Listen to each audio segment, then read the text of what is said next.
Good morning students, myself doctor Vishal Tiwari. और आज हम बात करेंगे चंद्रगुप्त द्वितीय विक्रमादित्य। इनका जो शासनकाल था वह था 375 ईस्वी से 414 ईस्वी। पिछली वीडियो में हम लोगों ने समुद्रगुप्त के बारे में जाना था। जिस तरह से समुद्रगुप्त गुप्त वंश का एक प्रतापी और महान शासक था, तो चंद्रगुप्त द्वितीय विक्रमादित्य जो हैं वह समुद्रगुप्त के ही पुत्र थे और उन्होंने गुप्त साम्राज्य को और आगे बढ़ाया और अपने जो जो इन्होंने पिता के द्वारा जो शासन दिया गया था, साम्राज्य दिया गया था, उसको और बढ़ाया और उसे सुरक्षित भी रखा। साथ ही चंद्रगुप्त द्वितीय विक्रमादित्य का जो शासनकाल है वो भारत का स्वर्ण युग कहलाता है।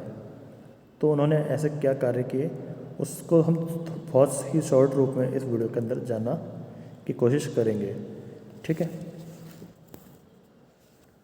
उससे पहले हम लोग देखेंगे रामगुप्त की सत्यता।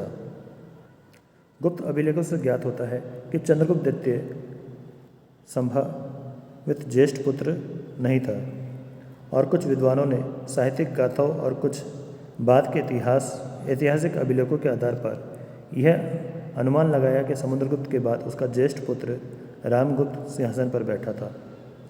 विशाखदत्त द्वारा लिखित देवी चंद्रगुप्तम नाटक के अनुसार भी समुद्रगुप्त के बाद रामगुप्त ही गद्दी पर बैठा था।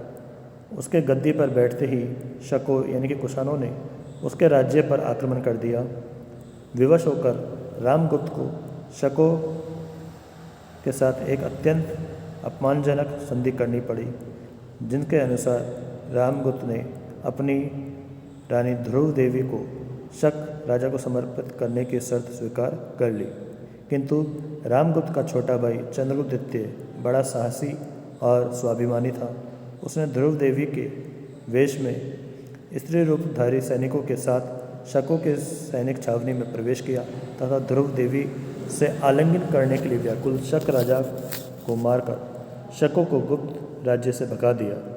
ध्रुव देवी अपने पति के कायरतापूर्ण व्यवहार से लज्जित थी और चंद्रगुप्त द्वितीय ने भी रामगुप्त की हत्या करवा दी और ध्रुव देवी से विवाह कर गुप्त साम्राज्य का शासक बन गया। अनेक विद्वान इस साहित्यिक कथा के आधार पर रामगुप्त के अस्तित्व को स्वीकार नहीं करते हैं, किंतु अन्य प्रमाणों से भी इस गाथा की पुष्टि होती है।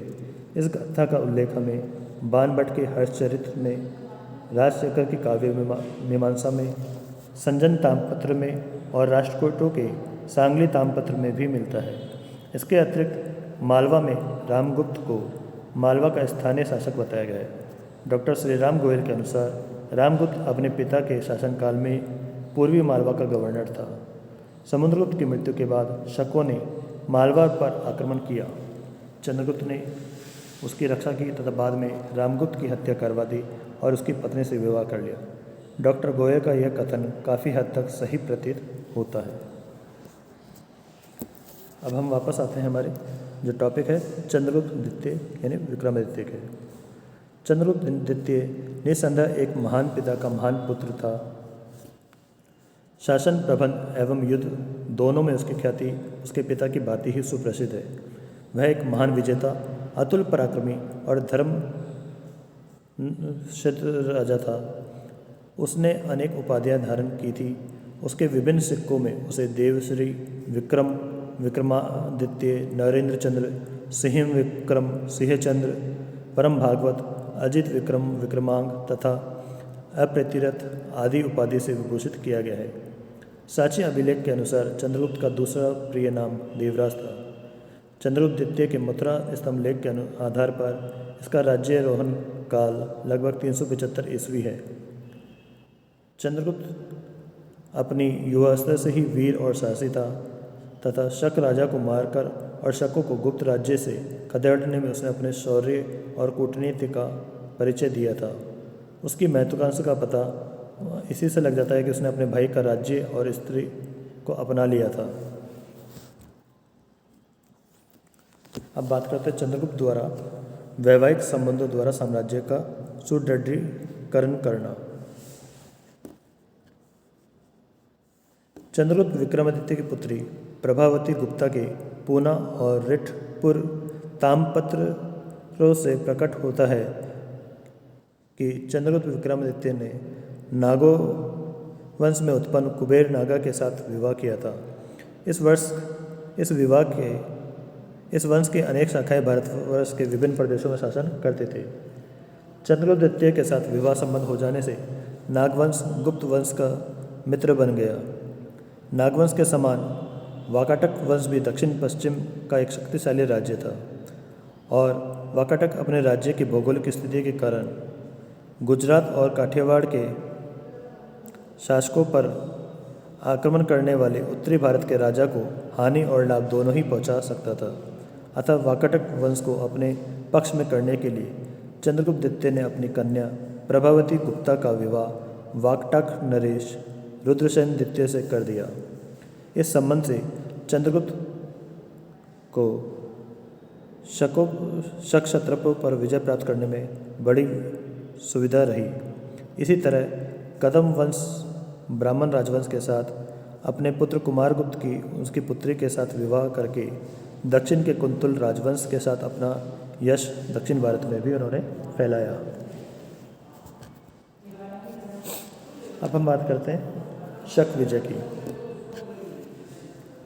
राजनीतिक दृष्टि से चंद्रगुप्त द्वितीय के शासनकाल की एक महत्वपूर्ण घटना एवं उपलब्धि उसकी शक विजय थी। चंद्रगुप्त द्वितीय के प्राप्त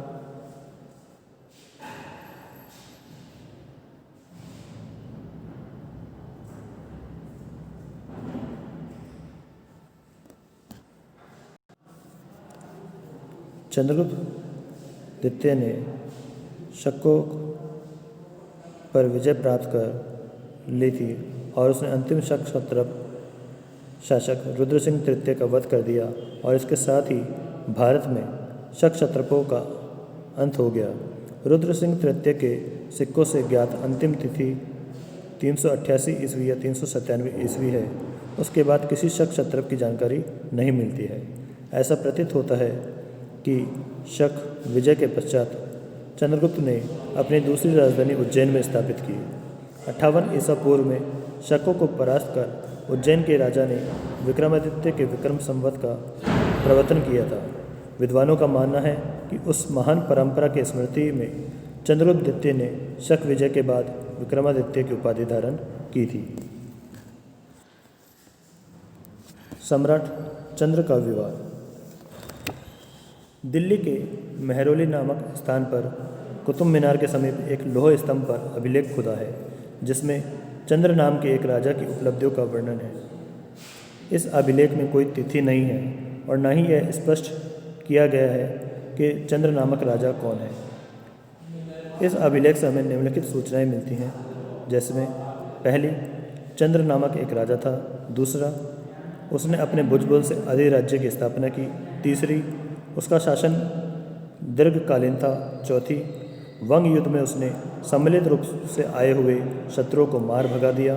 पांचवी, युद्ध में सिंधु नदी के पार 7 लोगों को पार करके उसने बहिकों को पराजित किया था।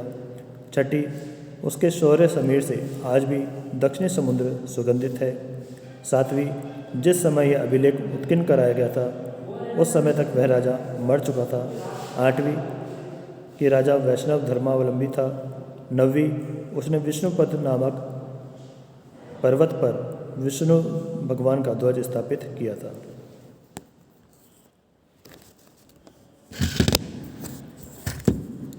अधिकांश विद्वान इस स्तंभ लेख के चंद्र का समीकरण चंद्रगुप्त द्वितीय विक्रमादित्य से करते हैं।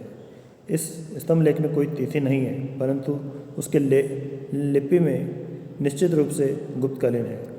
इस अभिलेख से चंद्रगुप्त द्वितीय की कुछ अन्य उपलब्धियों पर भी प्रकाश पड़ता है, जैसे बंगाल विजय, दूसरा बाहिक प्रदेशों की विजय और तीसरी दक्षिणापथ पर पुनः आधिपत्य स्थापन।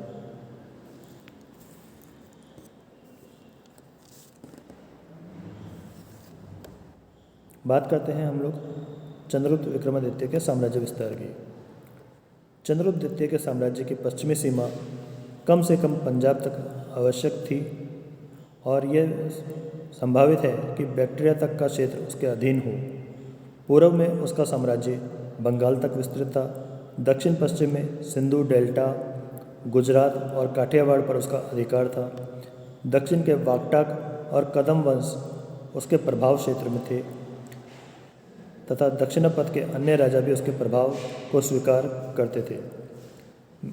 मेहरौली स्तंभ लेख के अनुसार उसके शौर्य समीर से दक्षिणी समुद्र आज भी सुगंधित है और इस प्रकार भारत के बहुत बड़े भूखंड पर चंद्रगुप्त द्वितीय विक्रमादित्य का अधिकार था। चंद्रगुप्त मौर्य के बाद इतने बड़े प्रदेश पर किसी अन्य भारतीय शासक ने शासन नहीं किया जितना कि चंद्रगुप्त विक्रमादित्य ने किया था।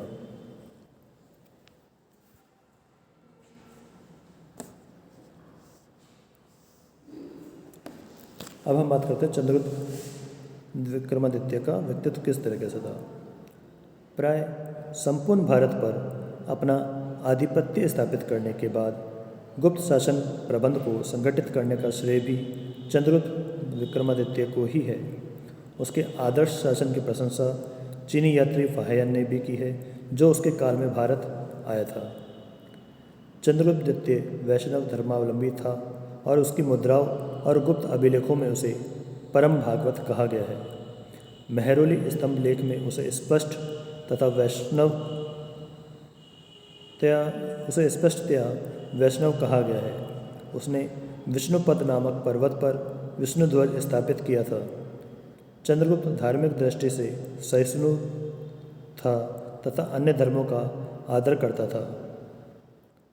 वह महान विजेता होने के साथ साथ कुशल प्रशासक भी था और चंद्रगुप्त ने महान विजेता होने के साथ तथा कुशल प्रशासक होने के साथ साथ चंद्रगुप्त द्वितीय सांस्कृतिक उत्कर्ष का भी अग्रदूत था और वह विद्या अनुरागी भी था और विद्वानों को आश्रय और तथा प्रोत्साहन देता था।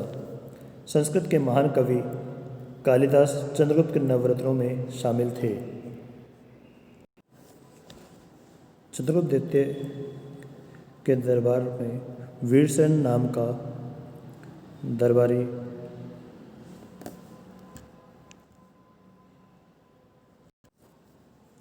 दरबारी मंत्री व्याकरण, न्याय, मीमांसा तथा लोक नीति का अंदर बहुत ही निपुण था।